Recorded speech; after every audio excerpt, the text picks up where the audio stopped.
Ito nga pala si Honor 200 5G, kabilang ito sa latest Honor 200 series. Ang series na to ay nakipag-collab sa Harcourt Studio. At kung gusto nyo malaman ang price nito, make sure lang na panoorin nyo ang buong video. Sa ngayon, dito muna tayo sa kanyang specs and features. Meron siyang 6.7-inch Full HD Plus AMOLED display with 1200 by 2664 pixel resolution. Meron itong aluminum silicate glass with 120Hz refresh rate at ito ay may 4000 nits peak brightness. Ang Honor 200 5G ay may operating system na Magic OS 8.0 based on Android 14 with Qualcomm Snapdragon 7 Gen 3 4nm chipset na may Adreno 720 na GPU. Ang smartphone na to ay may 12GB of RAM with 512GB of internal storage at ito ay non-expandable.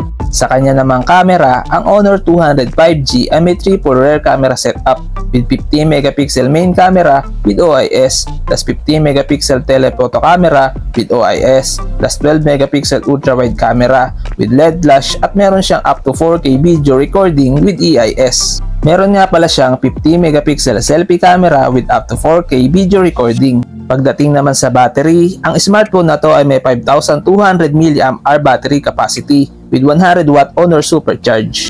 Para naman sa kanyang security, meron siyang under-display fingerprint scanner and face recognition. Nga pala guys, meron itong stereo dual speakers with up to 200% volume. Sa dimensions, meron itong 161.5 by 74.6 by 7.7mm at may timbang ito na 187 grams at ito ay may dual SIM. Sa connectivity, meron siyang 5G, Wi-Fi 6, Bluetooth 5.3, NFC, infrared, GPS, GLONASS, Galileo, Beidou, QZSS, OTG, and USB Type-C. Ngayon, dito na tayo sa kanyang official price. Ang official price ng Honor 200 5G ay 24,999 pesos. Guys, ano nga pala ang masasabi nyo about sa Honor 200 5G? Please comment down below.